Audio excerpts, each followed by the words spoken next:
All right. Well, welcome everybody. And I'd like to welcome Dave Foley to the studio. How are you, Dave? Good. Doing good? Thanks Awesome. for inviting me. Yeah, no problem. I'm glad it worked out. Looks like you had a nice drive in the convertible on the way here. Was that you? That is me, and it was a little chilly, but it was nice. Well, you got the jacket, so yeah, I yeah, think it worked. yeah. I turned the heat on sometime on my feet too, and I needed so it worked so well. Maritime weather, gotta tell ya. So Dave, tell me a little bit of your role with PPI, how PPI works with insurance brokers Sure. like myself, and also maybe start with how you got involved in the insurance business. Well, I guess starting how I got involved in the insurance business is first of all, I've been in the insurance business for a while, so 43 years, 44 years. Wow. So started really, I graduated from St. Mary's University with a Bachelor in Commerce, um, majored in accounting, and kind of saw myself in going in the accounting world, to be honest with you. Yep. Did the interviews, the wine and cheese parties with the accounting firms, and started to realize maybe I really didn't like that. Yeah. Um, so I had a part-time job with Nova Scotia Liquor Commission. I stayed there and started answering ads on something I really wanted to do. Okay. And the insurance company I went with had a really neat ad that I answered. Um, Ended up starting with that company. Didn't see myself continuing. I really saw it just as a short-term Right. sort of career. Yeah. And when I left the Nova Scotia Liquor Commission, the guys I work with said I was crazy to leave this job to go to something speculative like selling insurance. So Yeah. here I am 43 years later and still there. So Yeah. that's how I started. I answered an ad. Didn't see myself in a long-term career there, and probably quit in my first 2 or 3 years. Probably quit about 4 or 5 times, Yeah. and that mentally, Yeah. but stayed with it, and so now, as I said, 43 years later, I'm still here And still loving it. and still loving it. I think that's the big thing is I really do love. I love working with advisors. I Hmm. love especially meeting clients. I think I've met just some amazing people over the years, and I met some amazing advisors. I think for the most part, a lot of clients and a lot of people don't know really all the good things that advisors do in communities. That's true. When you look at things like coaching, when you look at things like charitable work, when you look at Hmm. just so many good things, Yeah. you'd be hard pressed to look at that and not see some advisors involved in some capacity in that. Absolutely. Yeah, I'm actually organizing a charitable event or helping organize. And yeah, an advisor with IG is the title sponsor, So Yeah. yeah, advisors are very ingrained in the community and more than people would probably suspect, right? Yeah, I think because to be an advisor, you have to like people. Yeah. People think it's sales. It's really sales is a very little part of it. Hmm. It's really empathy, caring, and things like that. And I think that's Understanding. the best advisors in that. And Yeah. that just sort of the next step of that or part of that is volunteering and wanting to help your community and wanting to help people. Yeah, for sure. So speaking of helping, PPI, how does PPI come into the picture for insurance advisors like myself? Well, I guess one of the things with PPI, we are an MGA, first of all. Yeah, which means Which means it's basically a managing general agency. okay. And that it's kind of a term that sort of sits that nobody really knows Yeah. what is an MGA. Yeah, I had forgotten. So And that came out of the U.S. I guess is where the terminology really started, and relatively in Canada. I would say it's relatively new. When I say new, because you look at the history of the insurance industry, been around for 150 years, Yep. where really for MGAs in Canada, for the most part, are probably 20 years old. And okay. that, a few agencies before that, but I Mhm. would say they were more quasi-career Yeah, MGAs. like you were a Sun Life agent or a Exactly, Manulife or maybe agent, Maritime Life, where Maritime you Life. were selling just Maritime Life That's right. products, and that. But we're an MGA, Yeah. and that the true MGA now is probably about maybe a little more than 20 years, but around that time frame. Okay.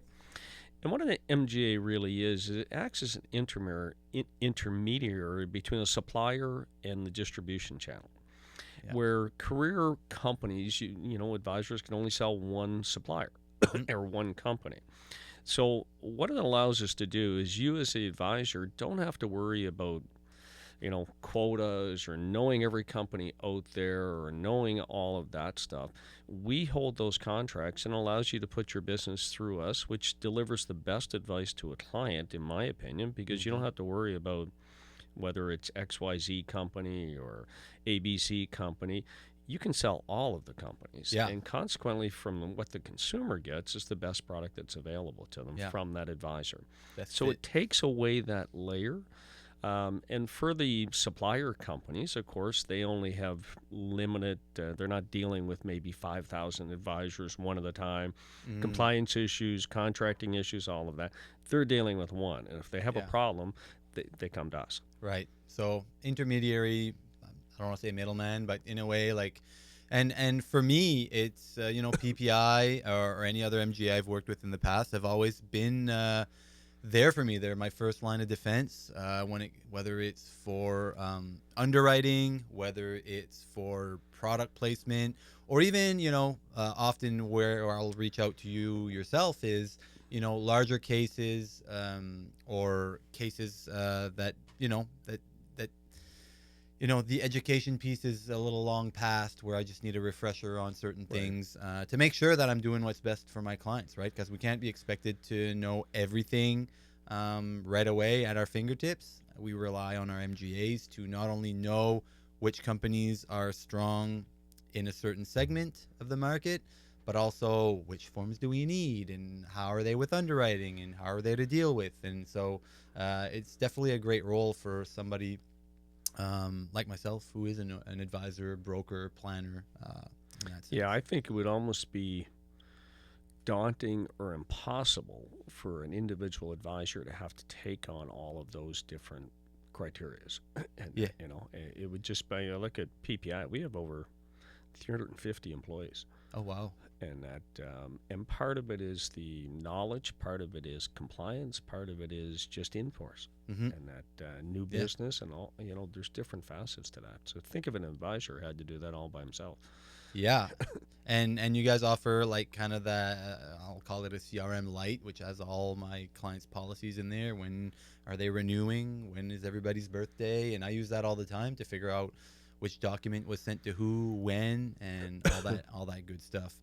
And I use honestly, PPI is a great resource when I'm running quotes as well, even just running options.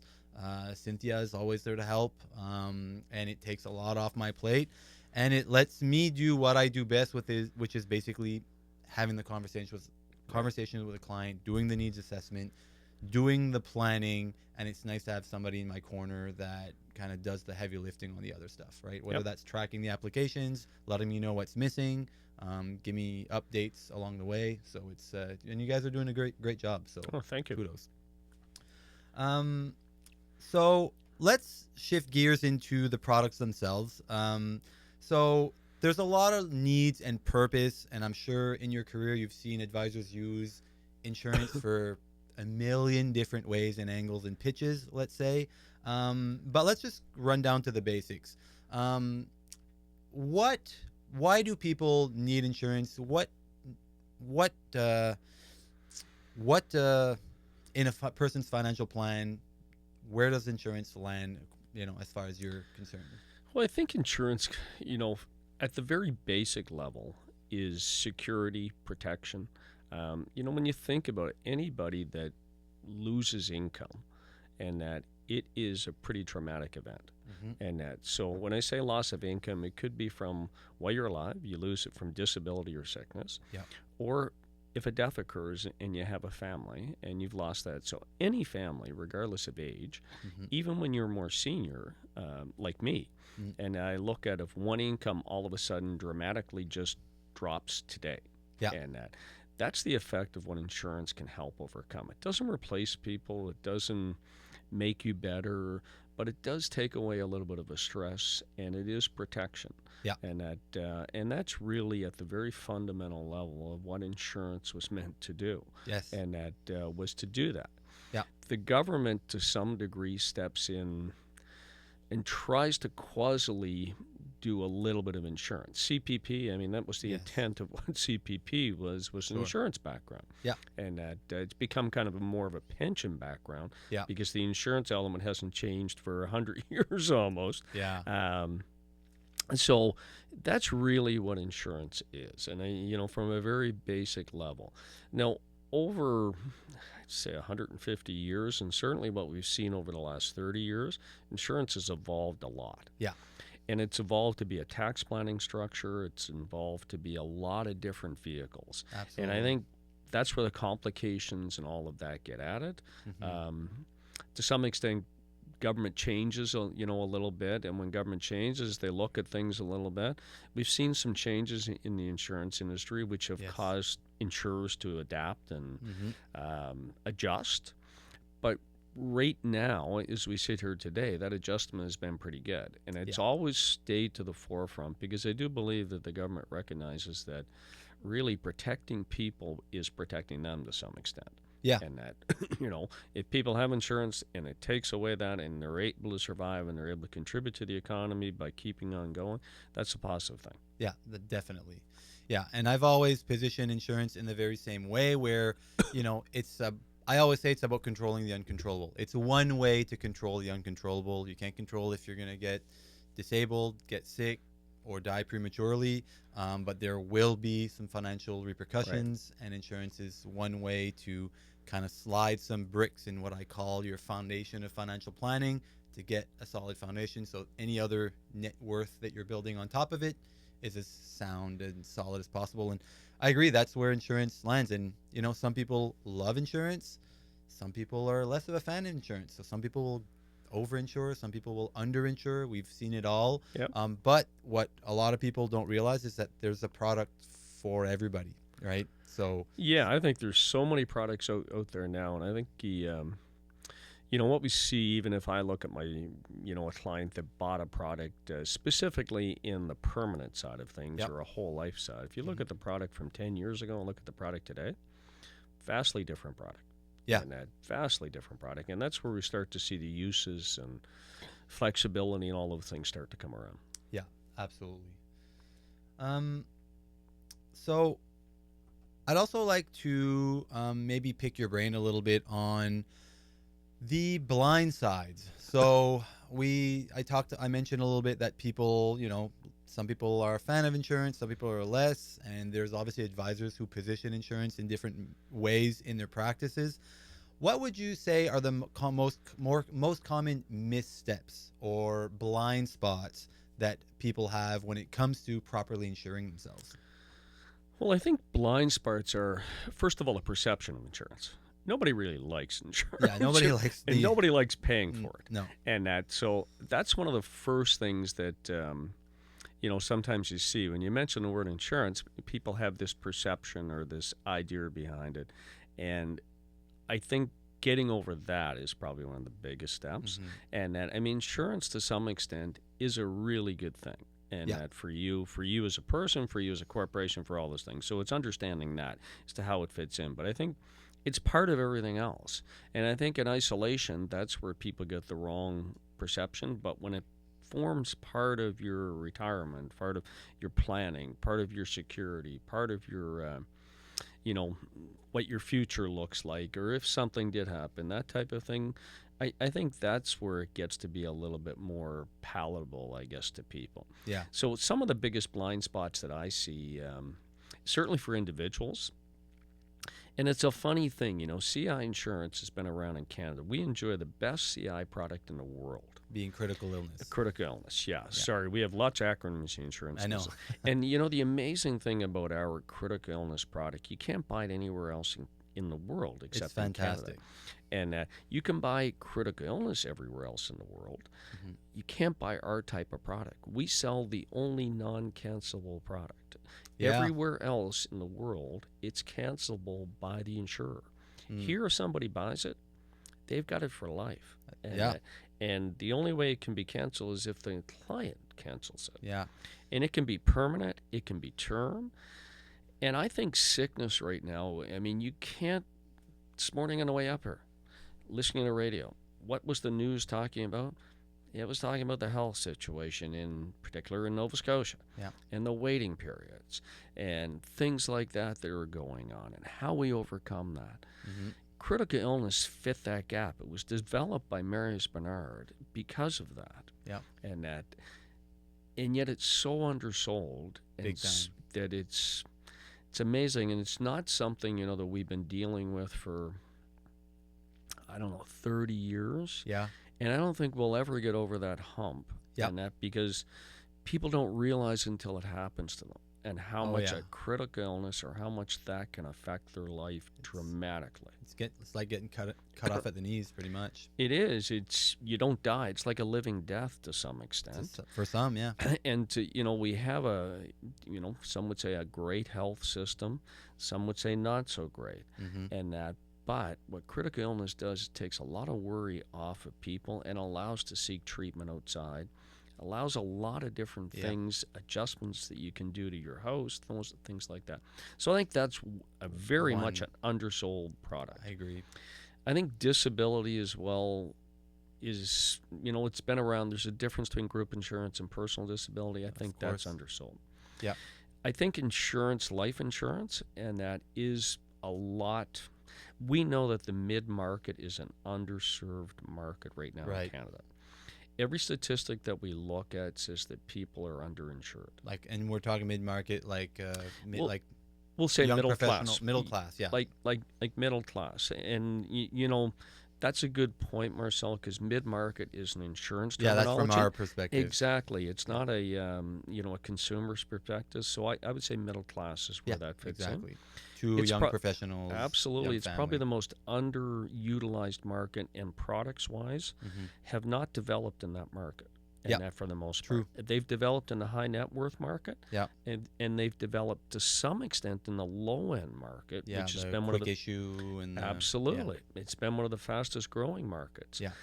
That's consequently that middle class or mid market is actually utilizing more that low end market than anything else. Yeah. And those are not products that they should be looking at for the most part. Not necessarily, but I agree. If I look at my Instagram feed or actually, it looks like the mid-market pretty much gets pulled towards the high market or the low market, either way. Because if I'm looking at my Instagram feed and whatever, I'm getting ads all the time about buy these insurance for a couple bucks a day and it'll pay out while you're still alive. And then I click on it, obviously, and I'm like, oh, what's this? People are getting tricked here, big time. And basically it's these buy a whole life, leverage against it, and cash it out when you're still alive. And I'm like, man, this is a lot of hassle to go smell. It is. And I do the same thing. Yeah. And just to see what people are seeing. Yeah, just to see, It's incredible. And to come back on the critical illness, it is the first product that I bought for myself was a critical illness with return of premium. A lot of people don't know that you can get a critical illness coverage, which is one of the coverages that's probably most likely to actually pay you while you own it. And you can get every penny back that you've put in after 15 years. So it's pretty much a forced savings plan. And it's the first thing I sold to myself, my brother, my girlfriend at the time. And I still, to this day, to people who have the cash flow for it, I think it's a great product. And you would remember this, but I remember when I joined Sun Life, they were saying this product's not going to last forever. It's going to be taken off the shelf because it's such a terrible deal for the insurers. It is. But it's well, Marcel, the only reason we have the product in Canada is because we're such a small market to the world market that when it looked like we were going to lose it, the market potential of what they saw, if everybody in Canada bought it, would not equal very big for the worldwide market. For the reinsurers. For the reinsurers. So they kept it in Canada. So we don't know how long it's going to be here. Yeah. But it is still here. And it's, as you just mentioned, it's a no-lose product. 1 in 3 people will get or could make a claim on critical illness. Yeah.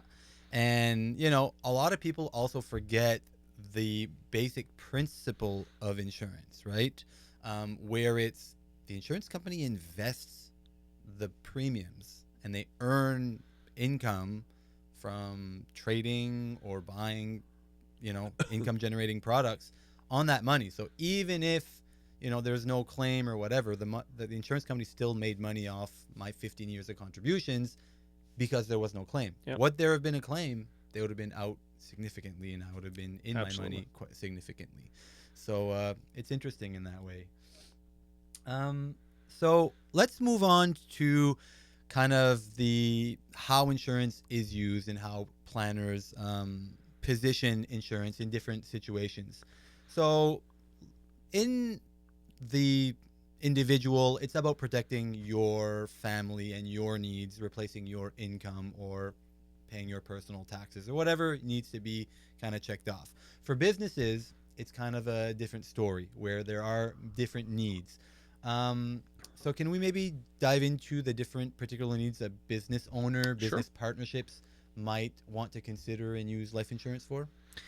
Yeah, I think that, besides the individual, you're right, people use it for different things. But in the business world, it's sort of exponentially, I guess, because first of all, buy-sell agreements, which, again, we recognize buy-sell agreements, and that should be a very vital thing in a business. And if you have partners, you definitely need to have a buy-sell agreement. Shareholder agreement with that. Having said that, the family business has done numerous studies, and they continue to do numerous studies, and less than 30% of businesses have a buy-sell agreement. Are you serious? And now that has been, probably the thing that you shake your head at and say, well, why wouldn't you do a buy-sell agreement? But sometimes when you talk to clients, they're busy building their business, and they recognize, I do need this, but everything will be okay. They think the business, to some extent, can stand on itself. They think I put some effort and equity, and I have some value in that business. Yeah, right. And if something happens to me, I'll get that back out, which may or may not be as easy as what they think. Yeah. And all a real buy-sell agreement is really, it's like your company will. And that's really the intention of it, just to make sure that your family, you get the value that you put into it. And the two things, I guess, that the business is going to be able to continue because of that catastrophic event. But on top of that your family's going to get out what they should get out. Yeah, more easily anyways. Absolutely. And that's what it is. So that's a big gap that we see in the business world. Yeah, that's massive. Under 30% is blowing my mind. Shocking. And that it's probably on the rise up because there's been so much out there. I know that the family enterprise designation has become a big thing, and that's something that's being talked about a lot. I know Family Business Atlantic has done numerous meetings onto it where they've talked about that. So it is starting to get out a little bit more. And I know at PPI, one of our accountants spends probably, I would say 50% of his week is reading buy-sell agreements. Yeah. And and sort of commenting and upgrading on that. So that's a service that we offer to make that a little bit stronger and a little bit better. Okay. We have lots of conversations with clients too as well around that particular thing, and also reading the buy-sell agreements to see how they're worded. And a lot of times they miss things. So I think that's part of it too as well, is the nervousness to do it, to see if it's done properly. Yeah. It's kind of a catch-22. I know I should do it, but it should have done properly. Yeah. A lot of lawyers don't do a lot of them, and so they may miss some things into it, or they may use a cookie-cutter approach onto it. And that we have a couple of sample buy-sell agreements that we use that are up on our site, and they are just samples. That's really all they are. Is meant to be. The definition of cookie-cutter, and making sure CDA is mentioned in there. Yeah. Making Good sure, quite often, a lot of shareholders agreements, buy-sell agreements you read, they don't mention CA. Or the CDA. So again, that's capital dividend account. I was going to say, can you maybe elaborate on what a CDA is and how insurance plays into that? So a capital dividend account allows a tax-free dividend to be paid to shareholders. Yeah. It is probably one of the things that makes insurance so advantageous in a corporate body. Yep. There's only two things that can go into a capital dividend account: the tax-free portion of a capital gain and insurance proceeds. That's right. That's it. And that allows that dividend to be paid out tax-free. So when you think about from an insurance perspective, I have a company, Marcel, you and I are partners. Something happens to me, my family now is tied to the business and tied to Marcel to keep providing income Yeah. in the lack of any planning. Puts a lot of pressure on Marcel, puts a lot of pressure on the business because now we're paying something that we're not getting anything for. Yeah, like you're no longer contributing. I'm not contributing to the business. If Marcel has to go to get it to the bank to get a loan, he has to worry about whether the bank is going to finance that because now they've lost half the business. Yeah, and half the equity in the assets. Exactly. Yeah. And it puts strain on that. So insurance can come into that, and then how the family gets that is through the CDA. That's right. And that a share redemption happens, or shares get redeemed back based on the shareholders agreement, and then the payout is tax-free from the CDA account. So it doesn't put the strain on the leftover shareholder to have to do that. Doesn't put the strain on having to get a bank loan to do that. Takes the worry off the family too as well that they do get that proceed. So yeah, that's huge. that is a huge advantage in that with insurance corporately. Yeah. And there's other planning that goes around with that, but in the corporate world, the CDA is probably, in my mind, one of the big advantages that we have in the insurance world right now. Yeah, it's a huge advantage to being incorporated, having the business set up Yep. well, and having the insurance also set up well within it. So definitely buy sell, I think, is probably one of the ones I dealing with a lot of young business owners. Explaining the CDA and all that stuff is definitely a huge priority of mine to make sure things are set up properly. And if we need individual policies for individual needs, we set it up that way as well. So in basically, let's talk a little bit more about estate planning. I'd like to talk a little bit about more longer term products, permanent products, because the buy sell could be seen as a temporary need until the business has enough equity, until the buyout's going to happen within themselves. Because like you mentioned, a lot of people, whether personally or corporately, just assume things are going to work out or that they're strong enough to get through. Obviously, that is usually a misconception. So people are generally underinsured and get caught off guard when something serious happens. But there are long-term needs that will never go away. So for estate planning, taxes, and all those planning purposes, can we talk a little bit about how insurance comes into play with those problems that don't go away ever? Yeah, I mean, absolutely. We right now, Marcel, we're seeing a lot of small businesses, and I say small businesses. They can be quite large businesses. Yep.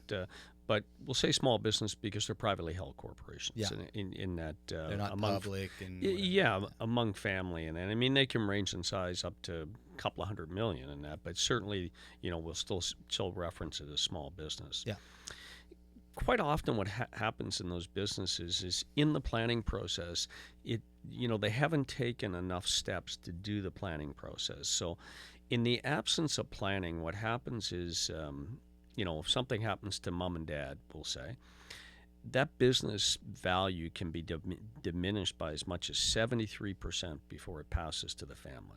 Mm-hmm. And that because there's a corporate layer of tax and then there's a personal layer of tax before it transfers down. Yeah. And that's a big hit when you look at it. And that so insurance plays a part in that. And that's sort of the conversation that we have with people is you may not want to play insurance, but what does it look like if you don't have insurance? What does it look like if you do some planning? What does it look like if you put insurance in there? Mm-hmm. And we'll show them a couple of different scenarios of, doing planning, doing insurance, doing this, and this is what that scenario looks like. And that's a more permanent need. And that because traditionally, when people start doing planning, they start doing things like holdcos, trustcos, things like that among the corporate world, and insurance plays a part as to how that's all set up. Yeah. And how it comes out and what that end result is. Part of that is flexibility. You want to have flexibility. I mean, quite often we'll sit with a client who has a plan that this is the way things are going to work, and I'll be very honest and tell the client, whatever you think the plan is going to be now, mm-hmm. there's a good chance 10, 15, or 20 years it's not going to work out like that through no fault of anybody, but part of it could be very good. It may work out better than what you planned. That's right. So you want to have flexibility in all your plans, that you're able to change, adapt, and move forward. Yeah. And that. So again, that's the difference of the insurance products we look at today that are more permanent, is they do have that great degree of flexibility. Yeah. And when I mean great degree of flexibility, I mean we're seeing products now. I saw one last week on a 70 and 69-year-old male female, and that we're clearly looking at insurance just for estate purposes. Yeah, That absolutely it. They had probably an estate of $9 or $10 million. Okay. If they pass to the family, if something happened to them, between mom and dad, there's no worries in that, because there's supposed to rollover. But if something happened to both mom and dad, which something will happen at some point in time. Some point, yeah. And that we looked at what their taxes were going to look like on that. And it was in the neighborhood of about 2.3 to 2.4 million. Mm-hmm. So insurance could come in. It's not going to replace the taxes, but it's going to help fund the taxes. Yeah. And that. So it'll pay the 2 or 3, 4, whatever that number is. Mm-hmm. It'll pay that. Yeah. And then the family gets that full $9 or $10 million estate. Exactly. Or they can tie a charity into it that we talked to them a little bit about, or do that. And it won't cost them the $2-3 million in insurance. And generally. And that's the, if they pay it out of pocket, that's exactly what it costs. Yeah. If they pay the insurance. Now, in this case, it was costing them, a fairly large premium, about $50,000 a year. Yeah. And that. But the cash value, guaranteed cash value in that product in the first year was about $47,000. So really only cost them $3 if the dividend scales keep up. Absolutely, because we told them that 47 you can use, you can do whatever you want with it. So it's $3,000 to protect your estate. Yeah. If you use it right through to the end and you die, it's going to pay out as an insurance policy. Mm-hmm. If you need money, it's there, but it's sheltered, so you're not paying tax on the growth onto it. Mm-hmm.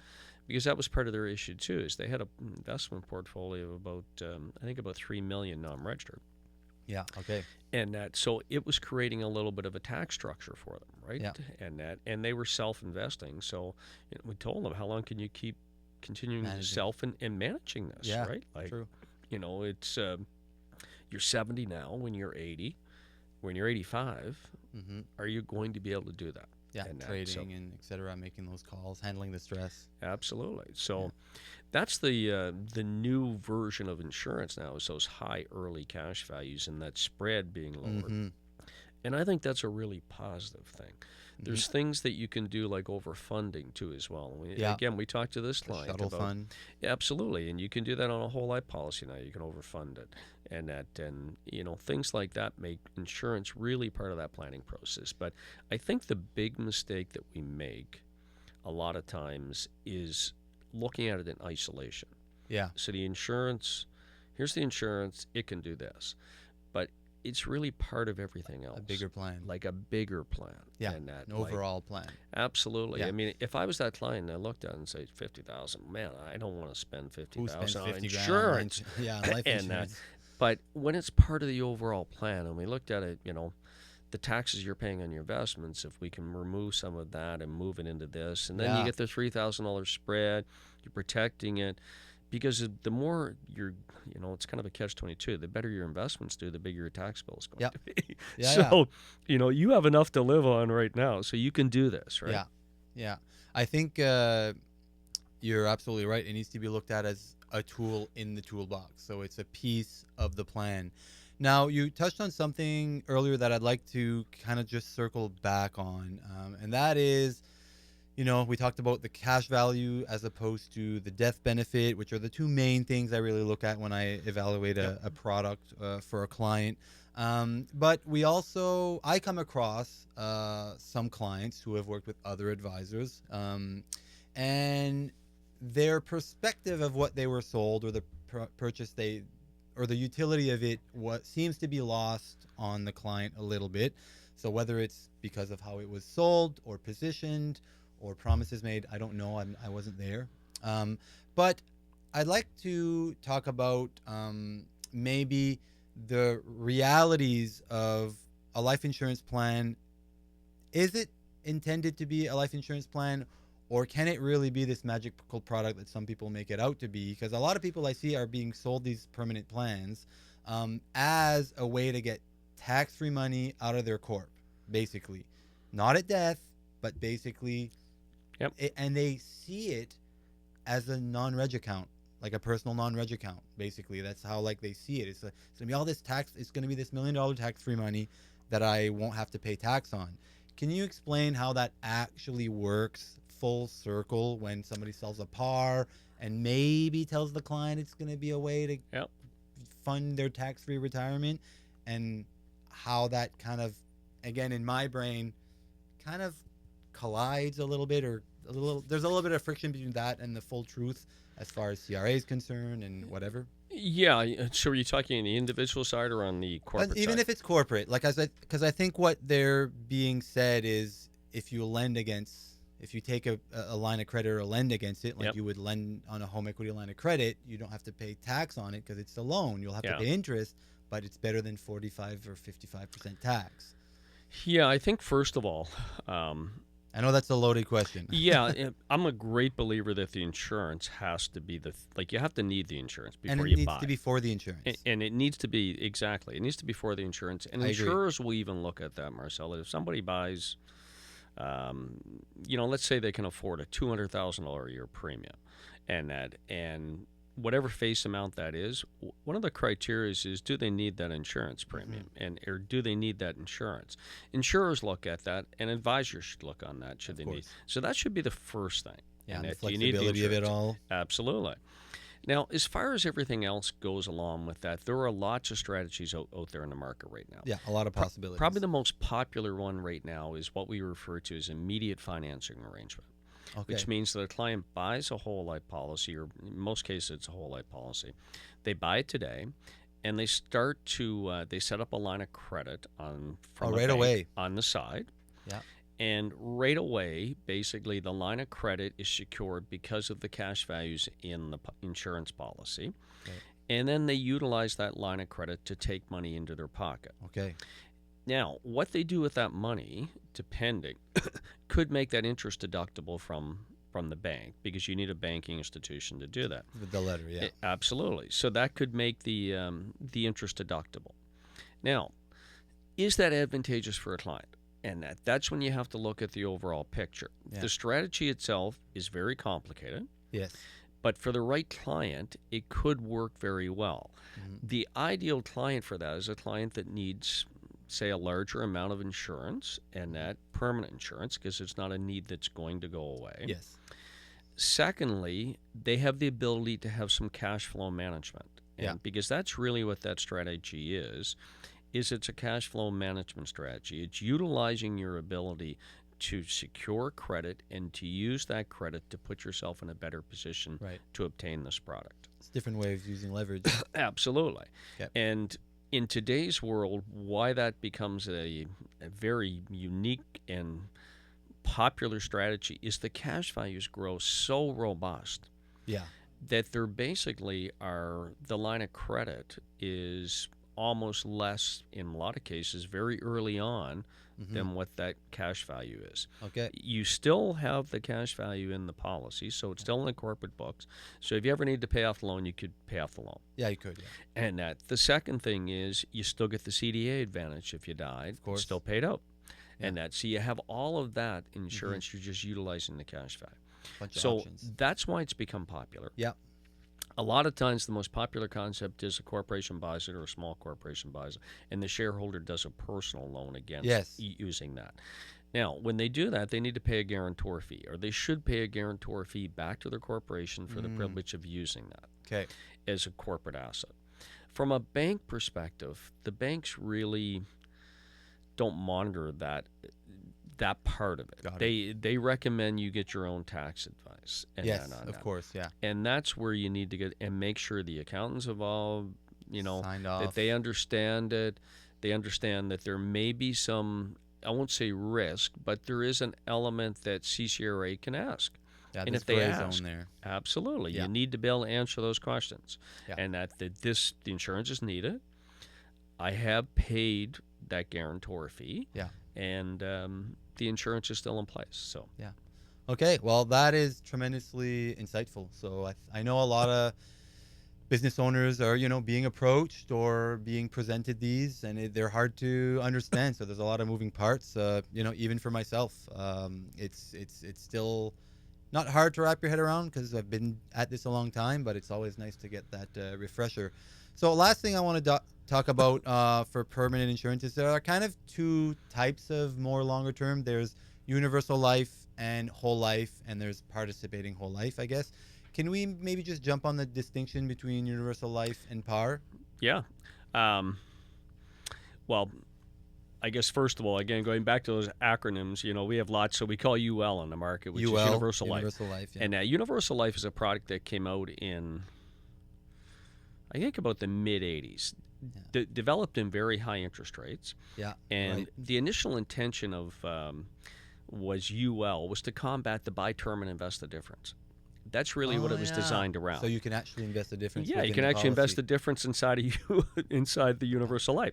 And there were lots of different elements of that investment. And that, in fact, I remember in the high point, there was one particular company had 800 different investments associated with their UL. Wow. So, that was really the premise of Universal Life, a very unbundled product. Yep. Client could see their cost of insurance. They could see an admin fee. And then they could see their investment element in there. Yeah, all unbundled. Absolutely. So as interest rates sort of staggered a little bit and changed a little bit, those products still became popular, so much to the point where insurers became very, I guess, I won't say aggressive, but they certainly became very innovative in some of the products that they started to develop around Universal Life. Yeah. They even had single pay products on the marketplace. Yeah. And they had products that would run what we call an MTAR line, which is a minimum tax line. So you could deposit money, and then the policy would start to reduce as the cash value grew up. Yeah, and that's to basically keep it still an insurance policy from a CRA It is standpoint. still a little bit of, though it's much more closely monitored now, and you don't see the aggressiveness that you saw before. Because there is a line where it's more investment than insurance, and there is. And YRT was, which is a yearly renewable term. Yes. And then there was level cost of insurance within those universal lives. And YRT became very popular and higher, which is, again, yearly renewable term, in those aggressive strategies because you were paying minimal for the insurance but still getting a big investment element. Yeah, that's right. And a lot of people got caught with that. A lot of people got caught in that. And so the government started looking at those very, very closely. Yeah. And they made pretty dramatic changes in, I think, about the year 2000s, but the big change that we saw was about 2017, 2016. Right. Insurers knew it was coming. They knew it had been coming for about probably the better part of 6 years. Okay. And there were lots of pushback and lots of we need more time, we need this, we need that. So now what you have in the marketplace, Marcel, in Universal Life, if you have an old Universal Life, it has different rules than the new Universal Life. Yeah, totally. It has different funding rules. It has different ability to be able to put money in, take money out. It has different withdrawal rules, all of those types of things. Because it was designed to be ultra flexible, kind of got carried away, and now it's been reined in to resemble a little bit more what a regular whole life. So if we switch gears and go on the other end of the spectrum in a whole life, that is basically where everything's built in, and it's almost like it's a take it or leave it offer from the insurer, right? It is. It's a totally bundled product, to some extent a little bit of a black hole. And that when you put your money in. Black box, black hole. And that okay, my dividend rate with a company is 6%. Am I earning 6% when I put my money into that policy? No, I'm not earning 6%. Yeah. You become part of a giant, and I say giant because some of these par funds are 10 billion plus. They're huge. And they've gone through some government regulations too. So back in your early point of whole life, what whole life was basically for your whole of life. Yeah, it guaranteed. It was like, this is how much it's going to cost based on your health and your life expectancy, and it was kind of like, in order to insure you, in order to have this $500,000, you have to pay this for this many years or for life, and it's guaranteed, everything's stamped, and you were good, and then there was like small cash values that kind of Abs- creeped up behind it, but very little and only ramped up at the end. But par Yeah, changed the game with the dividends, they right? did, and that's so dividends have been around. So what a dividend is, it's not a dividend in the true sense, and we have these conversations all the time, even have them with advisors. The dividend from a par or from a whole life policy is not the same as a dividend from stock. Yeah, right. The true definition of what a dividend is from a par policy is it's an overpayment of premium. Right. That's why it's not taxable.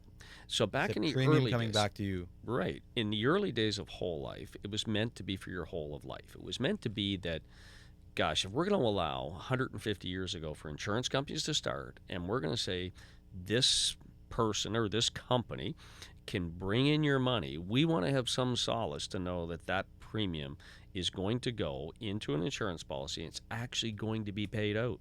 Yeah. It's not going to be, oh, gee, you're 80 years You're not old. We don't have the money now. Yeah, you don't want to be like on the line. Right. Yeah. So part of that protection was to pay more, yeah. allow like the insurance buffer. companies to invest a buffer. Yes. But we're not going to let you invest in speculative investments. We're also not going to elect or allow you to keep all the profits from that. You got to give that back. We're partners now. We're partners. Yeah. And that's where basically whole life became. Participating means partnership Absolutely. in the fund. Yeah. You're a participant. A participant. Yeah. In fact, most companies were participating policies and were participating companies in that you were actually an owner of that company. Like probably in a mutual type setting at the time. Absolutely. Now there's only one company, two companies that I know that are mutual companies that par policyholders actually are owners of the company, but for the most part, you are just basically part of that par fund. Yeah, part of the fund. Yeah. Yeah. Almost like a unit holder. Absolutely. So it's a bundled product. But what happened when those changes in UL or Universal Life happened in 2016, 2017? Whole Life went through some really big innovation. Yeah. And it became a product that is a quasi whole life. It still has all those guarantees associated with it, but that flexibility started to come in, which we didn't see before that. Okay. We saw the additional deposit option become available in whole life. Yeah. Which is still relatively new in Canada. Okay. Previous to 2016, that didn't exist. Okay. We saw 10-pay whole lives. We saw 20-pay whole lives. Again, did not exist. Wow. It was all offset. And that the dividends came in, they had to offset it. Those products went through an evolution and change. Wow. And right now, they are probably about 80% of the market. Yeah, it's huge. I'm selling quite a few of those now, and that a lot of clients seem to like the black box option. I certainly like it because you don't have to pick your investments. You're not at the mercy of your investment decisions. And the dividend scales are they're reasonable. Like they're very and reasonable. they're smooth, so they're still doing smoothing. Yeah, they're doing smoothing, exactly. And the big advantage that we talk to clients about is the fact that once you get $1, that dividend, it doesn't matter what happens in the future. Yeah, that stays it's there. It's in there. Yeah, it's always going to grow, and maybe your next dividend may not be as much, or maybe it'll be more, or maybe less. But your dividend you got today is going to stay there. Yeah, yeah. So. It's a great product. Well, I think that's that. We'll stop it there for today. But I really appreciate your time, Dave. This was super insightful. I hope everybody else out there learned a thing or 10 from our conversation. And if you have any questions regarding insurance or anything, shoot them my way, and I'll be shooting it Dave's way. So thanks again for coming on. Thanks, Marcel. Thanks for inviting me. Cheers.